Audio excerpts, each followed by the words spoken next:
Kaya may mga bumberi.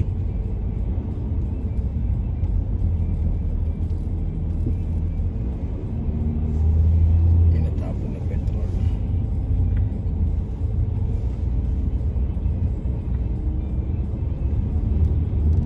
Kita mo yung hangin. Pakihangin dyan. Nabili tayo pagkasulina. Ay, ito pa. Kasulina ito.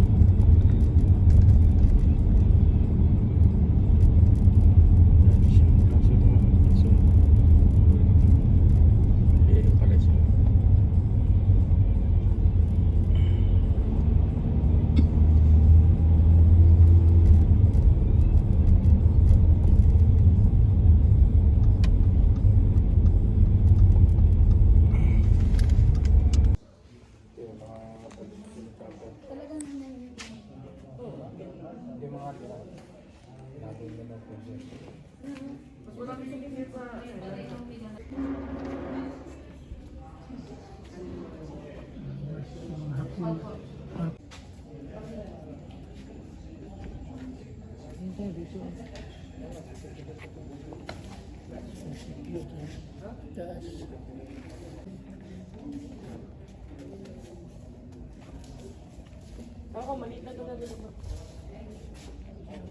Alam na, pila Pinapakain na sila. pila. Andiyan na yung ano ng PSWD. Supply. DSWD. Hala, ang cute. Andiyan na, ano, pila na nga, oh. Ano yung PSWD? Maraming tao dito. Hello, welcome everyone. Welcome to the Pelican Feeding. My name's Belle, and I'm going to be feeding the pelicans for you today. I'll give them a couple of things to start off with, then I'll give you some information. Now, get out. Oh, nanungkap na yung isa. Ah, isda. Ano, isa nga. Ay! Agawan, oh, no. Oh, they're very hungry today. Ayun. Ah, yung pinakanahan mahal. Pinagpunan yung laman. Ay, sinalo. They're not always this hungry. Ano, grabe. Ang laki Oh, nila. yung pinagpunan sa isang tira. Now, the pelicans are being fed here every day for almost 40 years. We don't do it Christmas Day, we have a rest on Christmas Day. But the rest of the day we do them every single day. And how this works, Hindi natin kinikan, no? they come, Mga labit. they're fed by the San Remo Fishing Co-op, and that's the road. How this works, I'm turning up a bit. Okay. We supply fuel lights a day to our local Ganda, fishing bigyan mo boats na. Kawawa ko ito na. over here, and from their catch, we take the fillets off the fish. And you come into our shop and ask for flathead fillets, that's what you get. But what's left is the head and the backbone, and that's what we feed the pelicans. Now, I don't know if I'm going to be able to say, jump up and try and take it. They're very hungry today. So, Ay! Alright, but that's what we feed them. Ang laki ng bunganga. Hindi natin kinikayo. Ay, no, ayan, no. Sa ilog, nabulunan na, oh. Ha? Ala? Marka, batoke dali. Nabulunan. Batoke. They've helped us work out how much to feed them every day, etc., etc. But the idea was to try and keep the people as much as possible away from the pelicans. Now the pelicans have a mind all of their own, and sometimes they will just go and Tahimik walk sila, through the people. If that happens, just step back and let them walk past. Probably won't today because they're very hungry. Some days they're not this hungry. Okay. Ay! Now there are lots of pelicans all over the world, but the Australian pelicans are known as the largest. The males can grow up to about 10 kilos. The females are 6 to 8, but then the males are 8 to 10 as well. But to tell the Mabigat din difference pala. is not easy. May timbang na 10 kilo. All their markings are similar. 10. The only difference Babae, is 6 to 8. the males have a slightly longer beak, and they're usually the larger ones. So it's really hard to try and pick them though. We get do guesswork and we send all that information off to Fisheries and Wildlife. You'll see some of them have little green tags on them. Now those tags have Gusto mo sila numbers. mahal na kaganyan, ipasa mo sa akin. And so we send that information off to Fisheries and Wildlife as well. So we'll say, oh, we saw 210 down here. And then next week they might see 210 at Wilson Cross. So they get an idea of where they go and what they do. But we're finding our pelicans tend to stay around the island. They tend to stay around here.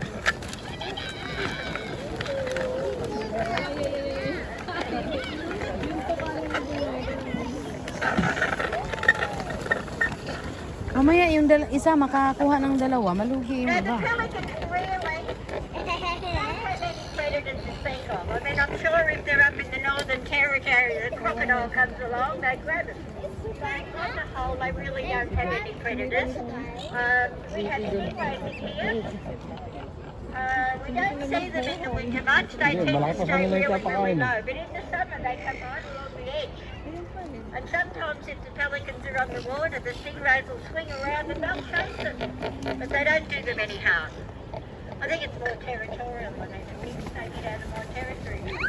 I don't know, it's only a guess.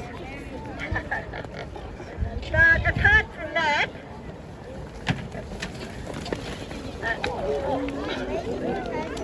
they are hungry.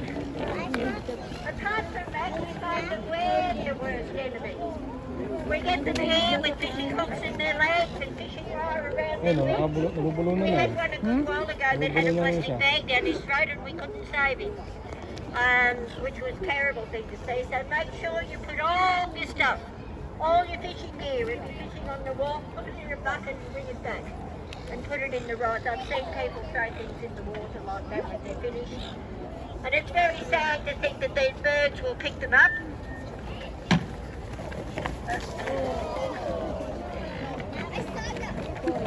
Now they eat probably 2 to 3 kilos a day, depending on their size. Of course, the larger one would eat more, and the smaller one would eat a bit less. But that's about average. What we serve them here is 15 kilos between all of them. And that amount has been worked out with the Fisheries and Wildlife and the rangers. So we're not overfeeding them. It is not enough to keep them going. Sometimes they get a fish and sometimes they don't. Ayun yung umalis na busog na. Yung But we busog don't na want umalis them na. relying on us for their food. They Ayun o, umalis na yung mga busog na. get their food out of the ocean. So because of that, we have days like this when they're really hungry. They obviously haven't fed well. Hanggang But if they go kinabukasan out na ulit yung today huli and niya. they get a good Pakain. feed, we could come tomorrow and find we've only got 2 that are not hungry anyway. Sometimes you throw it down and they just look at it and walk off. So, I mean, that really means it's good for the pelicans. The more we have it, the hungrier they are. It means that they're not doing, oh, you shaky things. Isa kasi, isa din yun, Hans. They're not doing so well for themselves. Kwento pa siya eh. Okay, now. Okay. Sumbo na tulpo yan. Now, the other reason we get into pelicans is due to their mating. Now, the pelicans can mate all year long. Nakapila oh. Oo.